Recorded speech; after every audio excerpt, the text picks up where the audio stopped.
السلام علیکم، میں ہوں نادیہ سحر اسلامک ڈائریز سے آپ سب کو خوش آمدید کہتی ہوں۔ میں امید کرتی ہوں آپ سب خیریت سے ہوں گے اور روز کی طرح میرے ایپیسوڈز لائک کر رہے ہوں گے، اور آج کا ایپیسوڈ بھی آپ میرا ضرور لائک کریں گے۔ آج میں آپ کو بتاؤں گی ہجرت کے 5ویں سال کے بارے میں۔ بسم اللہ الرحمن الرحیم۔ جنگ احد میں مسلمانوں کے جانی نقصان کا چرچا ہو جانے، کفار قریش اور یہودیوں کی مشترکہ سازشوں سے تمام قبائل کفار کا حوصلہ اتنا بلند ہو گیا کہ سب کو مدینہ پر حملہ کرنے کا جنون ہو گیا۔ چنانچہ سن 5 ہجری بھی کفر و اسلام کے بہت سے مارکوں کو اپنے دامن میں لیے ہوئے ہے۔ میں آپ سے آج چند مشہور غزوات و سرائے کا ذکر کروں گی۔ غزوات ذات الرقاع۔ سب سے پہلے قبائل انمار و سالبہ نے مدینہ پر چڑھائی کرنے کا ارادہ کیا۔ جب حضور صلی اللہ علیہ وسلم کو اس کی اطلاع ملی تو آپ نے 400 صحابہ کرام کا لشکر اپنے ساتھ لیا اور 10 محرم سن 5 ہجری کو مدینہ سے روانہ ہو کر مقام ذات الرقاع تک تشریف لے گئے، لیکن آپ کی آمد کا حال سن کر یہ کفار پہاڑوں میں بھاگ کر چھپ گئے، اس لیے کوئی جنگ نہیں ہوئی۔ مشرکین کی چند عورتیں ملیں جن کو صحابہ کرام نے گرفتار کر لیا۔ اس وقت مسلمان بہت ہی مفلس اور تنگ دستی کی حالت میں تھے۔ چنانچہ حضرت ابو موسیٰ اشعری رضی اللہ تعالیٰ عنہ کا بیان ہے کہ سواریوں کی اتنی کمی تھی کہ 6 آدمیوں کی سواری کے لیے ایک اونٹ تھا، جس پر ہم لوگ باری باری سوار ہو کر سفر کرتے تھے۔ پہاڑی زمین میں پیدل چلنے سے ہمارے قدم زخمی اور پاؤں کے ناخن جھڑ گئے تھے، اس لیے ہم لوگوں نے اپنے پاؤں پر کپڑوں کے چھیتڑے لپیٹ لیے تھے۔ یہی وجہ ہے کہ اس غزوے کا نام غزوہ ذات الرقاع یعنی کہ پیوندوں والا غزوہ ہو گیا۔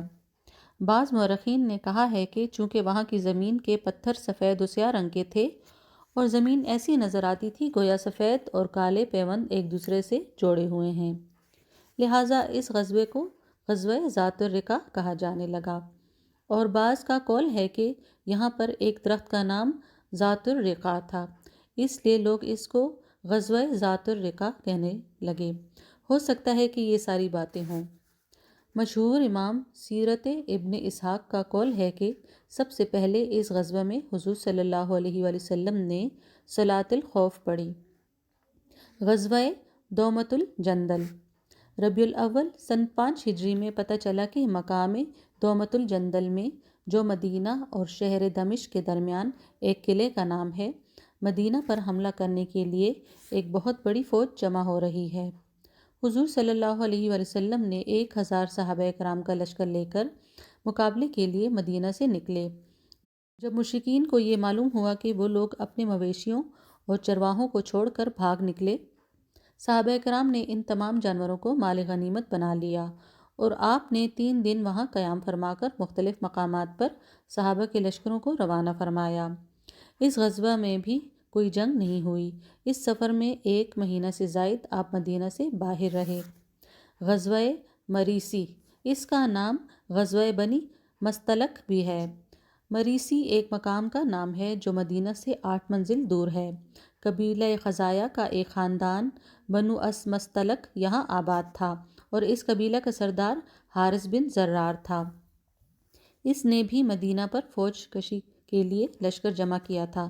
جب یہ خبر مدینہ پہنچی تو 2 شعبان 5 ہجری کو حضور اقدس صلی اللہ علیہ وآلہ وسلم مدینہ پر حضرت زید بن حارثہ رضی اللہ تعالیٰ عنہ کو اپنا خلیفہ بنا کر لشکر کے ساتھ روانہ ہوئے۔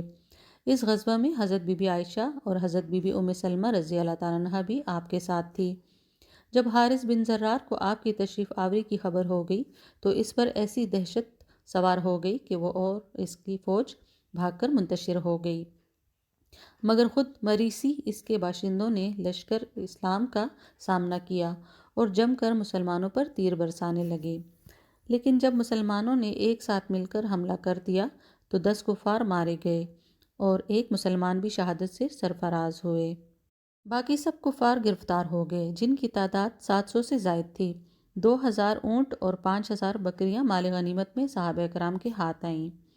غزوہ مریسی جنگ کے اعتبار سے تو کوئی خاص اہمیت نہیں رکھتا، مگر اس جنگ میں بعض ایسے اہم واقعات درپیش ہو گئے کہ یہ غزوہ تاریخ نبوی کا ایک بہت ہی اہم اور شاندار عنوان بن کر رہ گیا۔ ان مشہور واقعات میں سے چند میں آپ کو بتاتی ہوں۔ اس جنگ میں مال غنیمت کے لالچ میں بہت سے منافقین بھی شریک ہو گئے تھے۔ ایک دن پانی لینے پر ایک مہاجر اور ایک انصاری میں کچھ تکرار ہو گئی۔ مہاجر نے بلند آواز میں اے مہاجرو فریاد ہے، اور انصاری نے اے انصاریو فریاد ہے کا نعرہ مارا۔ یہ نعرہ سنتے ہی انصار و مہاجرین دوڑ پڑے اور اس قدر بات بڑھ گئی کہ آپس میں جنگ کی نوبت آ گئی۔ رئیس المنافقین عبداللہ بن ابی کو شرارت کا موقع مل گیا۔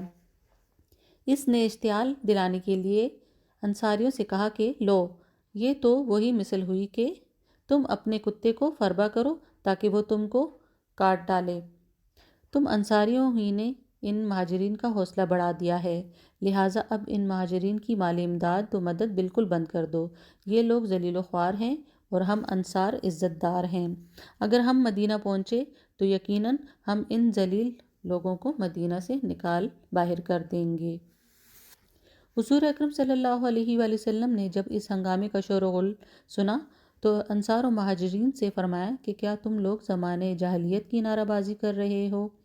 جمال نبوت دیکھتے ہی انصار و مہاجرین برف کی طرح ٹھنڈے پڑ گئے، اور رحمت عالم صلی اللہ علیہ وآلہ وسلم کے چند فکروں نے محبت کا ایسا دریا بہا دیا کہ پھر انصار و مہاجرین شیر و شکر کی طرح گھل مل گئے۔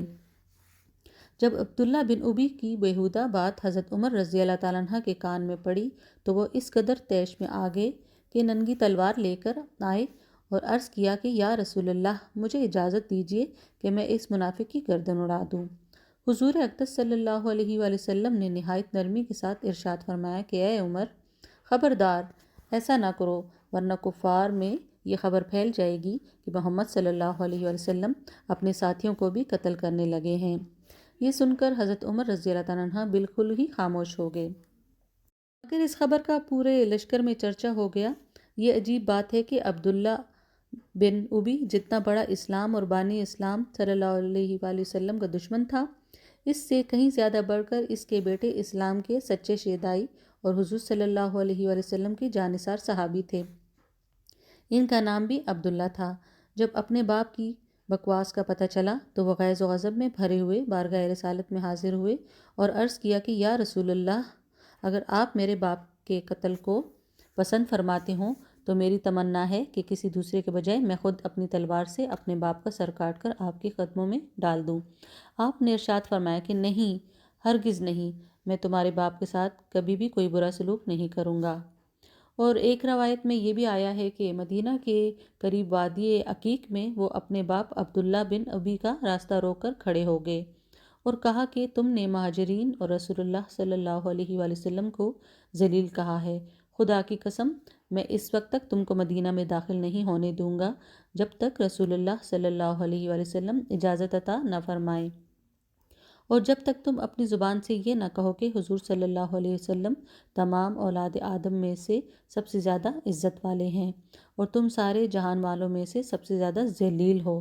تمام لوگ انتہائی حیرت اور تعجب کے ساتھ یہ منظر دیکھ رہے تھے۔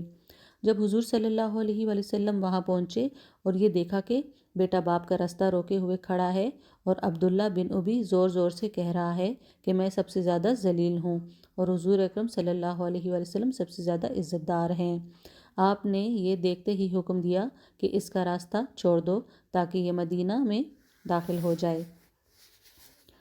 غزوہ مریسی کی جنگ میں جو کفار مسلمانوں کے ہاتھ گرفتار ہوئے، ان میں سردار قوم حارث بن زرار کی بیٹی حضرت جویریہ رضی اللہ تعالیٰ عنہ بھی تھی۔ جب تمام قیدی لونڈی غلام بنا کر مجاہدین اسلام میں تقسیم کر دیے گئے تو جویریہ رضی اللہ تعالیٰ عنہ حضرت ثابت بن قیس رضی اللہ تعالیٰ عنہ کے حصے میں آئی۔ انہوں نے حضرت جویریہ رضی اللہ تعالیٰ عنہ سے یہ کہہ دیا کہ تم مجھے اتنی اتنی رقم دے دو تو میں تمہیں آزاد کر دوں گا۔ حضرت جویریہ رضی اللہ تعالیٰ عنہ کے پاس کوئی رقم نہیں تھی۔ وہ حضور صلی اللہ علیہ وآلہ وسلم کے دربار میں حاضر ہوئیں اور عرض کیا کہ یا رسول اللہ، میں اپنے قبیلے کے سردار حارث بن زرار کی بیٹی ہوں اور میں مسلمان ہو چکی ہوں۔ ثابت بن قیس نے اتنی اتنی رقم لے کر مجھے آزاد کر دینے کا وعدہ کر لیا ہے، آپ میری مدد فرمائیں تاکہ میں یہ رقم ادا کر کے آزاد ہو جاؤں۔ آپ نے ارشاد فرمایا کہ اگر میں اس سے بہتر سلوک تمہارے ساتھ کروں تو کیا تم منظور کر لو گی؟ انہوں نے پوچھا کہ وہ کیا ہے؟ آپ نے فرمایا کہ میں چاہتا ہوں کہ میں خود تنہا تمہاری طرف سے ساری رقم ادا کر دوں اور تم کو آزاد کر کے میں تم سے نکاح کر لوں تاکہ تمہارا خاندانی اعزاز و وقار برقرار رہے۔ حضرت جویریہ رضی اللہ تعالیٰ عنہ نے خوشی خوشی اس کو منظور کر لیا۔ چنانچہ حضور صلی اللہ علیہ وآلہ وسلم نے ساری رقم اپنے پاس سے ادا فرما کر حضرت جویریہ رضی اللہ تعالیٰ عنہ سے نکاح فرما لیا۔ جب یہ خبر لشکر میں پھیل گئی کہ حضور اقدس صلی اللہ علیہ وآلہ وسلم نے حضرت جویریہ رضی اللہ تعالیٰ عنہ سے نکاح فرما لیا تو مجاہدین اسلام کے لشکر میں اس خاندان کے جتنے لونڈی غلام تھے، مجاہدین نے سب کو فوراً ہی آزاد کر کے رہا کر دیا، اور لشکر اسلام کا ہر سپاہی یہ کہنے لگا کہ جس خاندان میں رسول اللہ صلی اللہ علیہ وآلہ وسلم نے شادی کر لی، اس خاندان کا کوئی آدمی لونڈی غلام نہیں رہ سکتا۔ اور حضرت بی بی عائشہ رضی اللہ تعالیٰ عنہ کہنے لگی کہ ہم نے کسی عورت کا نکاح حضرت جویریہ کے نکاح سے بڑھ کر خیر و برکت والا نہیں دیکھا کہ اس کی وجہ سے تمام خاندان المستلق کو غلامی سے آزادی نصیب ہو گئی۔